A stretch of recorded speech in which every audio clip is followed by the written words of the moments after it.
Vocês entraram numa legislatura que tem um desafio adicional, que é essa crise econômica, essa crise que, na realidade, não é só econômica, é uma crise financeira, porque passa todo o mundo. É uma crise global, e todos os países do mundo estão tendo impactos em seus orçamentos da redução da atividade econômica e, por conseguinte, da arrecadação.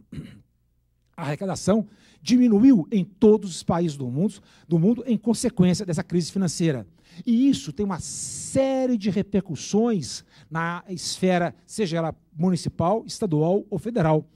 Eu quero dizer para vocês tomarem cuidado e acompanharem as questões relacionadas a desequilíbrios atuariais, principalmente. Quantos municípios de vocês que estão aqui representados, levanta a mão por gentileza, que tem fundo previdenciário? Fundo próprio de previdência. Alguns, talvez uns 10, têm fundo previdenciário. Eu pergunto para vocês, esse fundo previdenciário de vocês está saudável? Seus saldos financeiros estão saudáveis? São administrados por via de uma atuária? Atuária é a ciência que estuda a atualização de investimentos. O ser humano está mais longevo e, por estar mais longevo, está vivendo, lógico, está vivendo mais, mas, por conseguinte, o que é o fundamental que eu quero dizer para vocês, ele está recebendo mais tempo de benefício. A relação entre contribuição e o benefício está desequilibrada na maior parte dos fundos.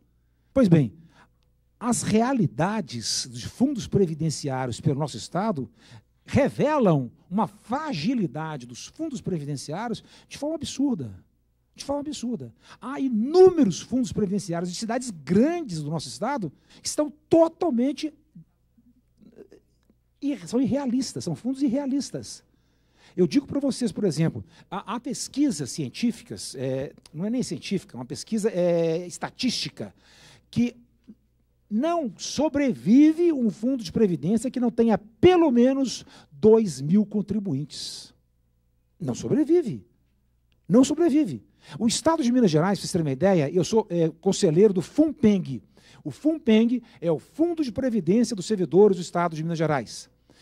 Foi criado em 2000 para que os novos servidores do Estado de Minas Gerais, de lá para cá, pudessem fazer uma contribuição, e essa contribuição dele vai direto para um fundo, e não no caixa único do Tesouro do Estado de Minas Gerais. Com isso, quando ele passar para a inatividade, o fundo custeará a sua aposentadoria, em vez dos cofres públicos do Estado de Minas Gerais. Para isso, precisa ser administrado. No Estado de Minas Gerais, nós temos 400.000 servidores. Então, você tem um volume muito grande. No caso do FUNPENG, não são 400.000 que contribuem para eles, são todos os novos servidores a partir de 2.000. Então, é uma massa bem mais reduzida, mas ainda assim com muito mais de 20.000 servidores contribuindo para esse fundo. Esse fundo, ele tem um profissional que chama atuário, e o atuário, de tempos em tempos, recalcula a dimensão entre a contribuição e o benefício, que só vai começar a ser pago a partir do ano que vem. Aí as pessoas olham para o fundo e falam assim, esse fundo está com mais de 300 milhões de reais, é dinheiro que não acaba mais. Abre a torneira para você ver. Começa a abrir a torneira que você vai ver que são 300 milhões de reais para mais de 20.000 pessoas. O dinheiro vai embora rapidinho. Se você não souber calcular, adequar a contribuição com o benefício que vai ser pago lá na frente, você está arrebentando o seu fundo. E nós estamos falando de uma coisa muito difícil, porque eu contribuo hoje, o fundo, ele recebe uma massa de recursos hoje e só vai começar a pagar daqui a 10 anos. Então, as pessoas com 10, 15, 20, 30 anos, e as pessoas ficam, sei lá para frente, e essa ideia do distanciamento no tempo faz com que boa parte das pessoas que administram esses fundos percam essa noção. E a tentação, hein? E a tentação de pegar uma massa de recursos que é sempre muito significativa e querer utilizar nessa administração de uma vez. Não, deixa eu utilizar aqui, a gente repõe lá na frente. Boa parte dos fundos previdenciários vivem esse drama da utilização, da gestão fraudulenta, da gestão temerária dos fundos previdenciários. Alguém levantou a mão aqui? Fala alto, que está sendo gravado, por gentileza. Eu havia até aberto essa discussão alguns dias atrás. Eu havia até aberto a discussão sobre esse tema alguns dias atrás, na questão que, por exemplo, em Ituiutaba tem, eu não moro em Ituiutaba, mas em Ituiutaba tem a CASME, que é uma caixa do servidor, né? Então, o que acontece? Eu vejo que a maioria das cidades hoje, elas ainda não têm um protocolo para a contratação das pessoas que vão administrar esses fundos. Eu vejo isso com muita preocupação, porque acontece, como o senhor falou, acaba tendo gestões fraudulentas. Não estou falando que é o caso de Ituiutaba, porque eu nem sei como é que é. Mas eu vejo que deveria haver mais critério para colocar as pessoas, que esses cargos não fossem tão políticos, né, como acontece muito hoje. Qual é o seu nome? De onde? Leandro de Uberlândia. Eu não quis citar, mas o seu fundo previdenciário não vai bem, né? Não vai. Está até na justiça. Estou dizendo que é fato hoje notório. Está sendo uma discussão, uma ação judicial envolvendo o fundo previdenciário de Uberlândia. E olha que vocês têm massa de contribuição. Massas vocês têm. O que ocorreu em Uberlândia é exatamente o ponto nodal que você está trabalhando com a gente aqui agora, que é a gestão política. Não pode ser. É técnica. Eu preciso de técnicos para administrar e não basta isso não. Onde há a presença do ser humano, há a possibilidade de que alguém possa, eventualmente, macular o fundo, distorcer os seus recursos, retirar recursos de forma fraudulenta. Então, nós precisamos trazer a máxima alemã de que confiar é bom, mas controlar é melhor ainda. Então, nós precisamos ter sistemas de controle. Acabei de dizer para vocês que a palavra vereador significa fiscalizar, controlar. É suficiente? Não, não é suficiente. Ah, mas se tiver com o Tribunal de Contas, está resolvido? Também não. Também não. Aí o controle judicial. Vocês fazem o controle político. E o controle judicial? Se acrescentar mais ele, está tudo resolvido? Também não. Aí o controle do MP, através de TACs, termos de conduta, está resolvido então, é definitivo? Também não. No mundo inteiro, esse sistema de controle, vocês já perceberam que vocês são controlados por Brasília, a Controladoria Geral da União, quando a União transfere recursos para vocês, a Controladoria Geral da União está na cola de vocês, a Previdência está na cola de vocês, o Ministério da Saúde, o Ministério da Educação, o Estado de Minas Gerais, vocês vão ter o MP próximo de vocês, o Tribunal de Contas, a mesma coisa, o Judiciário, a mesma coisa. Isso, gente, faz parte de chamado um sistema de controle. O Tribunal de Contas é apenas um elemento nessa estrutura.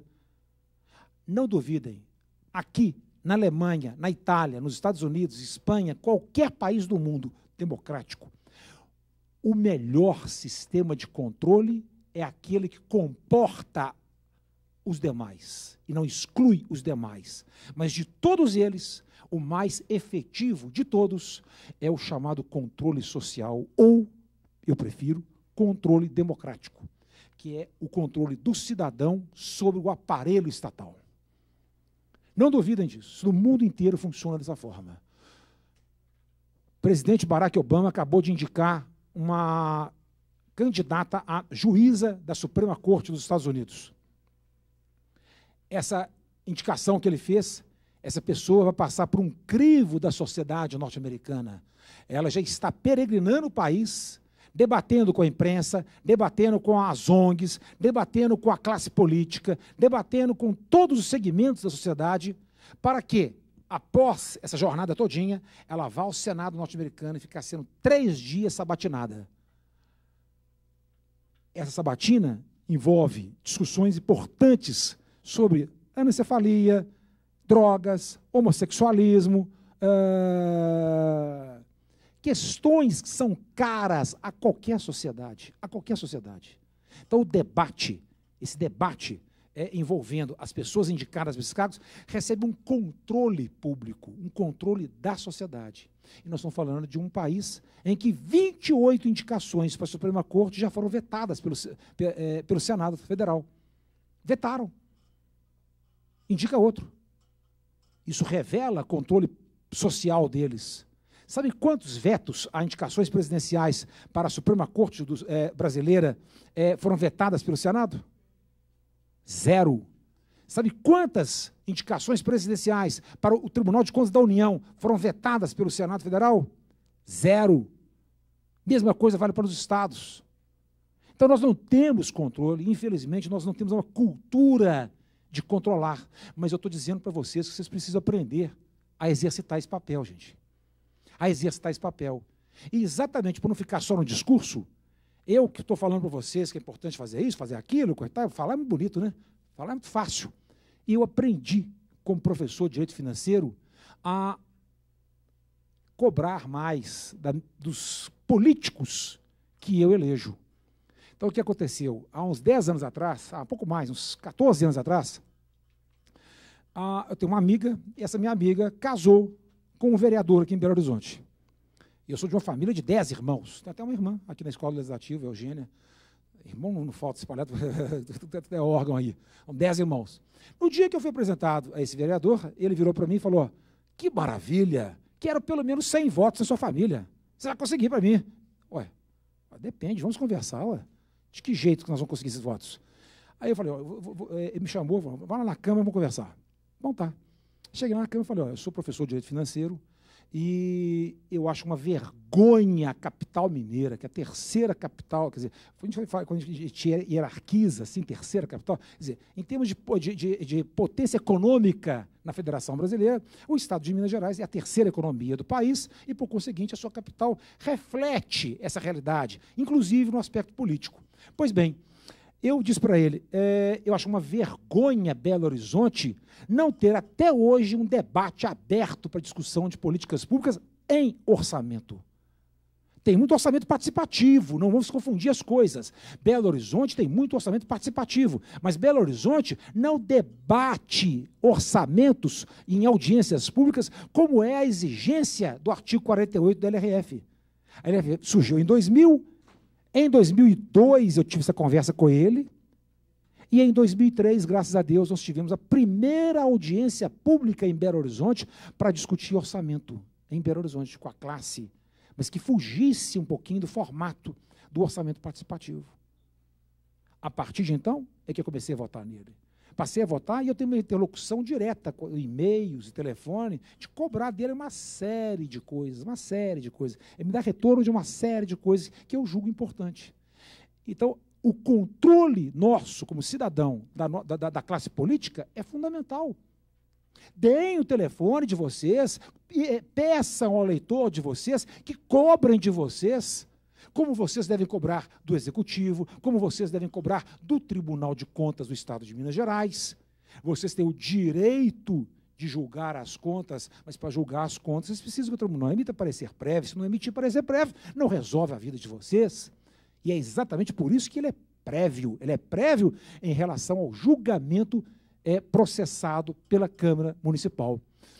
Vocês estão compreendendo, então, a importância de vocês participarem desse processo de controle, inclusive, desses fluxos atuariais?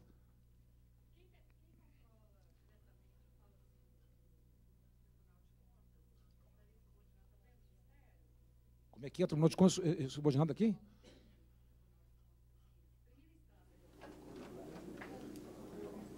Você não tem, porque o Tribunal de Contas tem o nome tribunal, mas não pertence ao Poder Judiciário, né?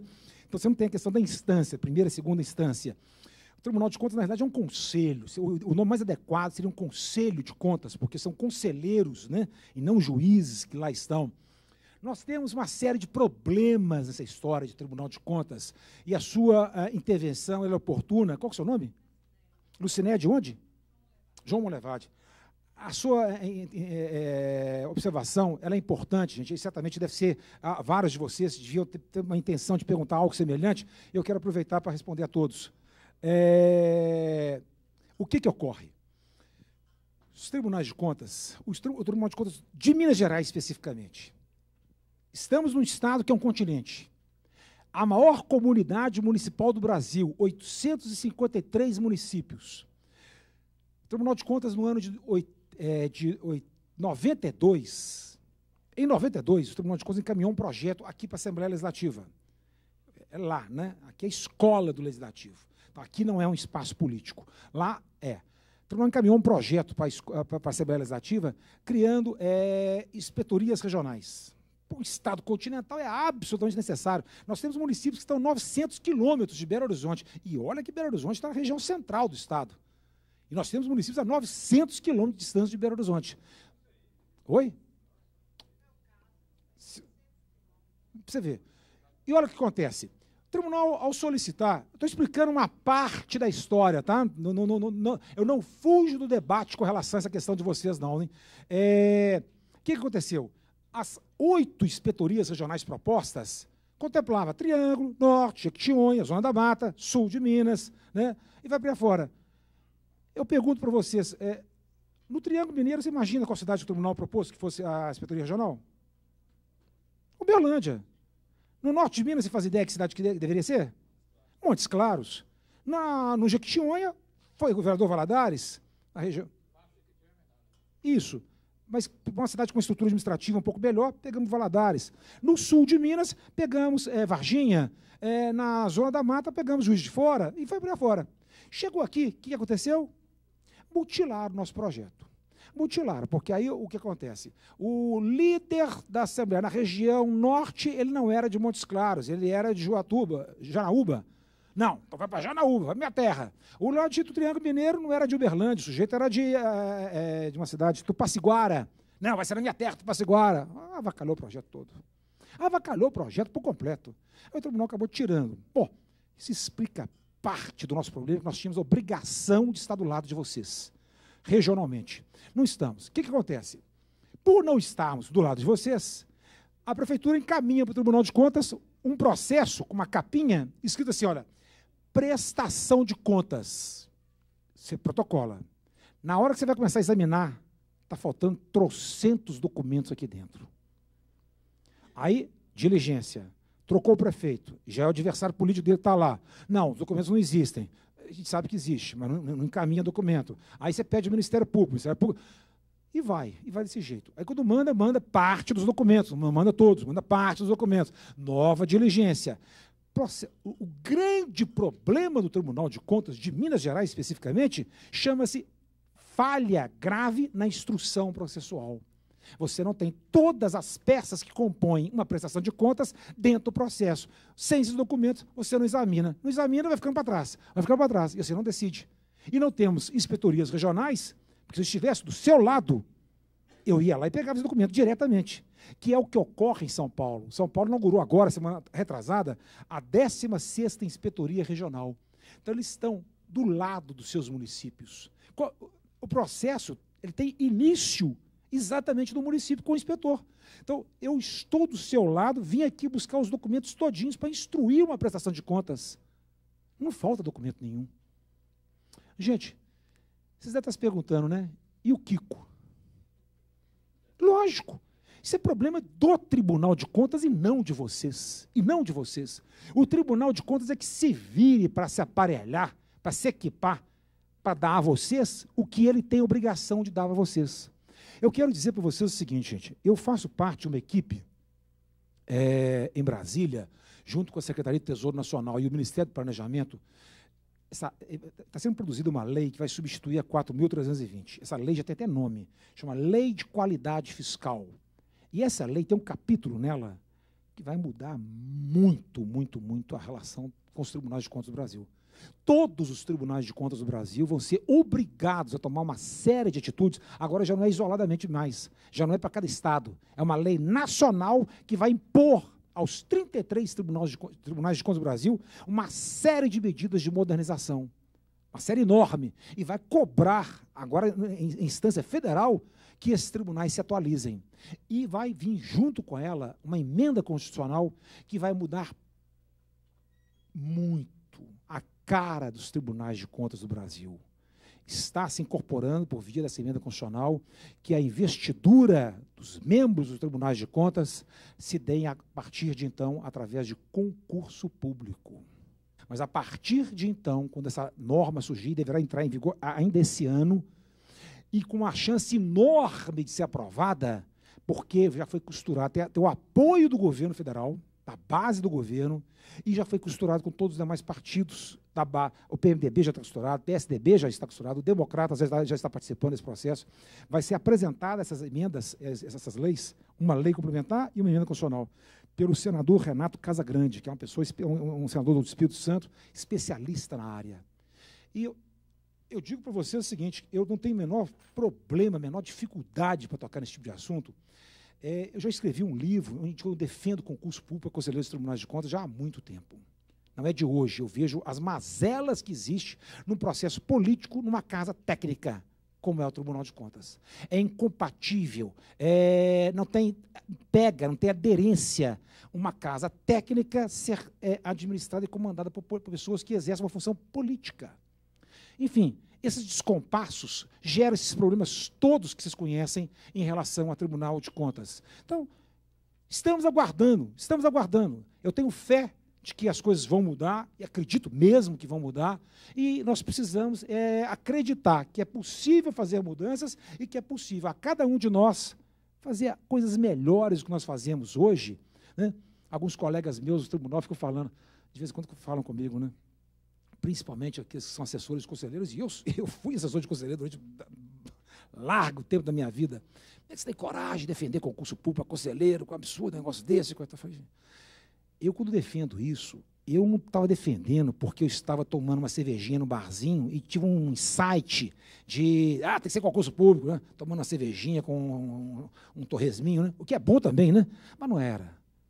Eu estava na academia, estava fazendo um curso de mestrado, essa é minha dissertação de mestrado, eu estava fazendo um curso em que eu fiz uma investigação de direito internacional e peguei as normas de investidura dos conselheiros da Europa, da Alemanha, da Itália, da Espanha, peguei dos Estados Unidos e comparei com o nosso modelo e vi inadequações entre o nosso modelo e a realidade do mundo afora, e a realidade do nosso país.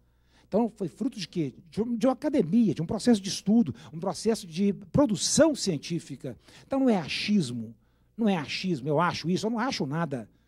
Eu busquei fazer um paralelo em cima de uma estrutura jurídica, e não em cima de eu acho isso, eu acho aquilo. Bom, vamos dar sequência aqui, né? Os municípios, a crise financeira mundial e a verdade orçamentária. Gente, eu preciso falar muito disso com vocês. O que tem de inverdade, o que existe de mentira orçamentária é uma coisa impressionante. Eu examino processos, examinava, né, até mês passado, examinava mais de 20 anos que eu examino processos no tribunal, sejam eles de prestação de contas, sejam eles de licitação. E as mentiras que a gente vê todos os dias, vocês não fazem ideia. Vocês não fazem ideia. Quantos de vocês são edis, vereadores de primeiro mandato? Obrigado. A ampla maioria. Então, vocês não fazem ideia das coisas que a gente vê. O que existe, lamentavelmente, de corrupção nessa área é uma coisa absurda. Orçamentos que são produzidos sem aderência à realidade do município, longe do mundo da vida do município, que são entregues para empresas ditas de assessoria, e que pegam 200, 300 municípios e fazem seus orçamentos virarem uma coisa só. Como se o orçamento de um pequeno município do sul de Minas fosse igualzinho ao orçamento de um pequeno município do Jequitinhonha, do Mucuri, ou que valha. São realidades completamente distintas. Completamente distintas. As estatísticas revelam, Banco do Brasil, por exemplo, Banco do Brasil, tem dados do Banco do Brasil que me demonstram que o índice de inadimplência de empréstimos no Triângulo Mineiro é de 3%. No Jequitinhonha é de 6%. O índice da Basileia, que é um índice para o mercado financeiro mundial, que indica, você é um banqueiro, se você atingir 8% de inadimplência, você corre um seríssimo risco de quebrar. Isso é chamado índice da Basileia. É um padrão internacional de aferição de grau de inadimplência máximo que uma instituição pode suportar. Acima disso, ocorre sérios riscos de quebrar. Vários bancos brasileiros quebraram quando atingiram 8%. Vários deles. Então, são realidades completamente distintas. Olha, gente, eu pego orçamentos de municípios que são entregues para o tribunal em que sequer o nome foi trocado. Sequer o nome. Tudo igual. Tudo igual. Isso é uma mentira. É uma mentira. Porque o orçamento tem que revelar a realidade do seu município. Um orçamento tem que traduzir em números as suas preocupações com o seu município. Quais são os programas, quais são os projetos, quais são as ações que serão contempladas como necessidade pública e qual é o custo de se investir nesses programas, nesses projetos. O meu orçamento traduz isso? Ele revela isso? Ou o meu orçamento fala apenas o seguinte: nós vamos fazer canalização de córregos no nosso município e deverá custar 2 milhões de reais. Quais córregos? Em que bairros? Em que distrito? Em que distância? Em que condições topográficas? Tem um projeto básico? Tem um projeto executivo? Ou estou apenas mentindo dizendo que vou fazer isso? Se o orçamento for para dizer isso que eu estou falando com vocês aqui, nós estamos todos aqui perdendo nosso tempo. Porque vira uma grande bobagem, uma grande palhaçada. E vocês não podem pactuar com isso. Porque o orçamento é uma norma, é uma lei. E lei no Brasil, como no mundo inteiro, ela tem via dupla, tem mão dupla. Começa no executivo, mas passa para a audiência de vocês. Vocês têm que aceitar ou não o que está contemplado na proposta orçamentária. Óbvio, é preciso que vocês se capacitem para saber interpretar os números de um orçamento. Porque se vocês não participaram do processo de elaboração, ao receber a lei orçamentária, você topa com aquele economês que, em geral, vira leis orçamentárias, não entende nada, né? Fica com cara de burro, né? Eu não entendo nada, vou ficar calado. Né? Isso é natural. Quando você não compreende nada do que está ouvindo, é uma tendência das pessoas... Eu vou ficar caladinho aqui para não falar bobagem. Mas a ideia é exatamente essa. Então você cria uma linguagem impenetrável, um economês impenetrável, que aí Câmara nenhuma vai dar palpite, vai dar pitaco, e eu vou simplesmente conseguir a aprovação daquilo lá. Quando, na realidade, vocês têm não é o direito, não. Muito além do direito, vocês têm um dever de participar nesse processo. É verdade, eu não desconheço que a Constituição estabelece uma série de restrições às emendas parlamentares. Mas vocês podem perfeitamente pegar uma lei orçamentária e dizer: esse projeto não está devidamente identificado, definido, quais são as especificidades do projeto e do programa que serão realizados. Detalhe isso. Por gentileza, volte, detalhe isso, encaminhe novamente para o Legislativo, ou venha aqui no Legislativo dizer o que significa isso, isso, isso, e venha pontuar cada uma daquelas despesas, porque as despesas não podem ser genéricas por grupos de despesas. Saneamentos, 3 milhões de reais, educação, tanto. Depende. Com que escola? Que tipo de melhoria? É quantitativo ou é qualitativo? Eu tenho as duas coisas. Eu tenho escolas que eu não preciso aumentar nenhuma cadeira escolar nova nela, mas eu preciso dotá-la de inclusão digital, de biblioteca, de uma série de recursos. Melhor remuneração do corpo docente. Eu fui uma ocasião fazer uma inspeção em Couto de Magalhães de Minas. Alguém conhece aqui?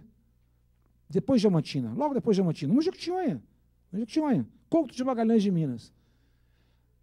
Por infelicidade da vida, o prefeito resolveu me levar numa hora numa escola municipal, em que ele ia fazer um anexo na escola municipal, e eu cheguei na escola, alardeando como sendo um grande projeto da realização da administração dele. Chego nessa escola, dá vontade de chorar, viu? Dá vontade de chorar. Cheguei, 5 minutos depois, bate, não tem sinal, né? Intervalo. Os meninos saem de sala de aula, vários descalços. Você sabe o que era o lanche? Sabe o que era o lanche que estavam servindo para eles? Farinha tingida de urucum com um pouquinho de taioba. Com água. Merenda escolar. Estou te dizendo, Couto de Magalhães de Minas. É verdade que tem uns 12 anos já isso. Mas, olha, gente, aí eu perguntei para ele, e eu vi a professora, Primeiro que a louça na sala de aula não tinha espaço para escrever nada. Era buraco, né? Não tinha espaço para escrever nada. Mas eu via a professora, dava uma tristeza a professora. Pessoa que ganhava naquela época um salário mínimo, de que jeito que essa pessoa compra um livro, se capacite para entrar em sala de aula e oferecer algo melhor para aqueles alunos? Aí eu falei com ele, mas só precisa melhorar a remuneração dos professores, você não vai conseguir melhorar o índice de qualidade do seu ensino? Jamais. Sabe qual a resposta que ele me deu? Se eu melhorar a remuneração do professor, ele vai ganhar mais do que o meu contador. E isso é um absurdo. Absurdo, não consegui perceber a dimensão do absurdo, né? Quer dizer, eventualmente, investir em professor é investir na alavanca, né? Na alavanca que vai jogar esse município para cima. Nenhum país do mundo deu salto quantitativo na sua qualidade sem investimento em educação. Investimento maciço em educação.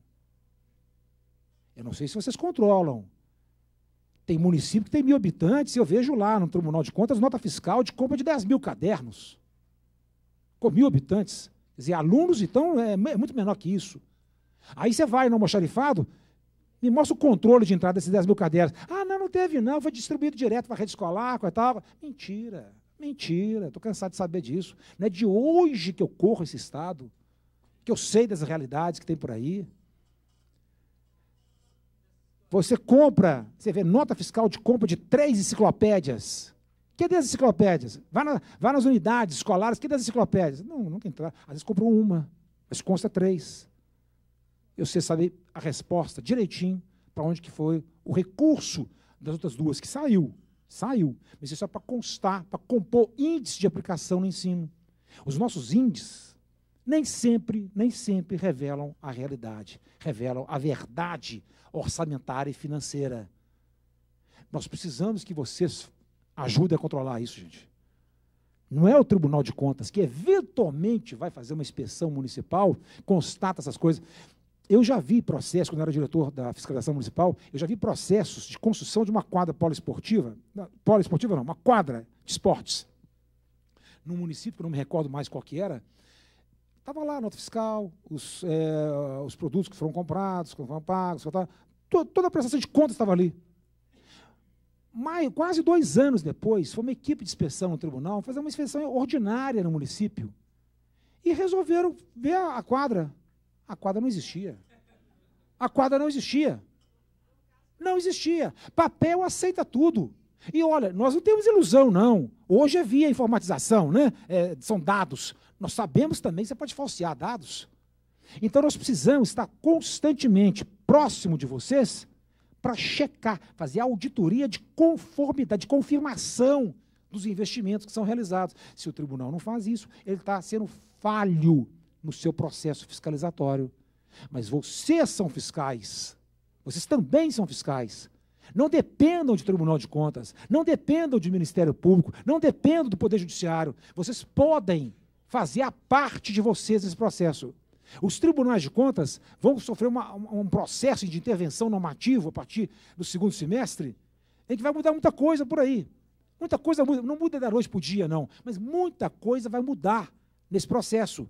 Mas não dependam apenas de Tribunal de Contas.